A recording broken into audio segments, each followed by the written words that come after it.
حضرت رابعہ بصری رحمۃ اللہ علیہ کو دنیا سے گئے ہوئے 1200 سال گزر گئے ہیں، لیکن ان کا نام آج بھی دنیا میں زندہ ہے۔ رابعہ بصری نہ کوئی ملکہ تھی، نہ کوئی شہزادی تھی، نہ کوئی خوبصورت عورت تھی، بلکہ عورت ہونے کے لحاظ سے اس میں کچھ عیب بھی تھے۔ لیکن ان کی یہ عادت تھی کہ وہ روزانہ عشاء کے بعد غسل کر کے کپڑے بدل کر اپنے شوہر سے پوچھتی کہ تمہیں میری کوئی حاجت ہے، کوئی ضرورت ہے؟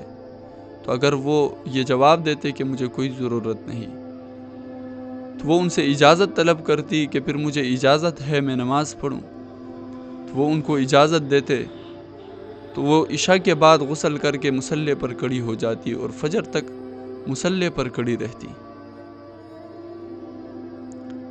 لیکن ان کے خاوند جوانی میں فوت ہو گیا، جوانی میں بیوہ ہو گئی۔ حضرت حسن بصری رحمہ اللہ جو بصرہ کے امام تھے، وہ ان کے پاس آئے، خود چل کر آئے اور ان سے کہا کہ رابعہ میں تم سے شادی کرنا چاہتا ہوں۔ حضرت حسن بصری رحمہ اللہ کو ان سے شادی کا شوق صرف اس لیے تھا کہ وہ ایک نیک خاتون تھی، اور ان کو یہ لالچ تھی شاید اسی کی وجہ سے اللہ تعالیٰ میری بھی بخشش فرما لے، اس لیے وہ خود ان کے پاس چل کر آئے۔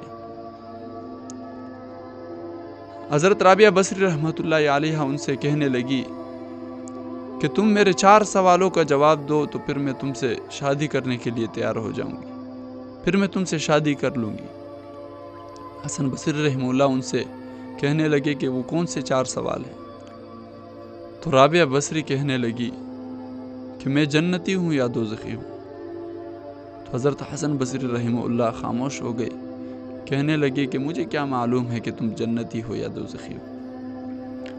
دوسرا سوال یہ کیا کہ اچھا تم یہ بتاؤ کہ قیامت کے دن جب اعمال دیے جائیں گے تو کسی کو دائیں ہاتھ میں دیے جائیں گے، کسی کو بائیں ہاتھ میں دیے جائیں گے، تم یہ بتاؤ کہ مجھے نامہ اعمال دائیں ہاتھ میں دیا جائے گا یا بائیں ہاتھ میں دیا جائے گا؟ حسن بصری رحمہ اللہ پھر خاموش ہو گئے۔ تیسرا سوال یہ کیا کہ اچھا تم یہ بتاؤ قیامت کے دن جب اعمال تولے جائیں گے تو کسی کے نیک اعمال زیادہ ہوں گے، کسی کے گناہ زیادہ ہوں گے، میرے نیک اعمال زیادہ ہوں گے یا گناہ زیادہ ہوں گے؟ حضرت حسن بصری رحمہ اللہ کے پاس اس سوال کا جواب بھی نہیں تھا، پھر خاموش ہو گئے۔ چوتھا سوال انہوں نے یہ کیا کہ اچھا تم یہ بتاؤ کہ جب قیامت کے دن پل صراط پر لوگ گزریں گے تو کوئی پل صراط پار کر لیں گے، کوئی نیچے گر جائیں گے، میں پل صراط پار کرنے والوں میں سے ہوں گی یا نیچے گرنے والوں میں سے ہوں گی؟ حسن بصری رحمہ اللہ پریشان ہو گئے، کہنے لگے کہ یہ کیا سوال تم مجھ سے کر رہی ہو، میرے پاس تو ان سوالوں کا جواب نہیں ہے۔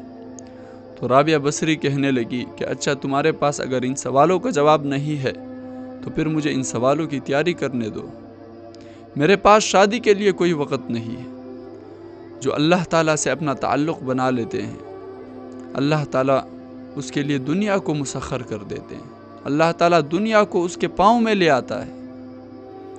حضرت رابعہ بصری رحمۃ اللہ علیہ جب ان کے انتقال کا وقت ہوا، رات کے وقت ان کا انتقال ہوا، انہوں نے اپنی خادمہ سے یہ کہا تھا کہ جب میرا انتقال ہو تو مجھے راتوں رات دفنا دینا اور مجھے کفن اسی چادر میں دینا جس میں میں تہجد پڑھا کرتی تھی۔ تو جب ان کا انتقال ہوا تو خادمہ نے اسی طرح کیا، راتوں رات ان کو دفنا دیا، کسی کو خبر بھی نہ دی۔ جب صبح ہوئی تو اعلان کیا تو لوگوں میں شور مچ گیا کہ ہمیں کیوں نہیں بتایا؟ تو اگلے دن خادمہ نے ان کو خواب میں دیکھا، سبز لباس پہنا ہوا اور چہرہ سورج کی طرح روشن۔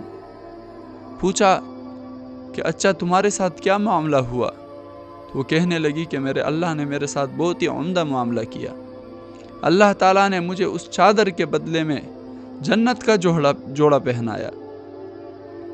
پھر ان سے یہ پوچھا خادمہ نے کہ اچھا منکر نکیر کا کیا ہوا؟ تو وہ کہنے لگی کہ منکر نکیر میرے پاس آئے اور مجھ سے کہنے لگے کہ مر ربو کی، تمہارا رب کون ہے؟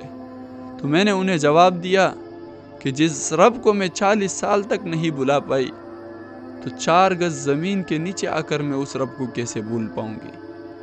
تو منکر نکیر کہنے لگے کہ اب اس کا کیا حساب لینا؟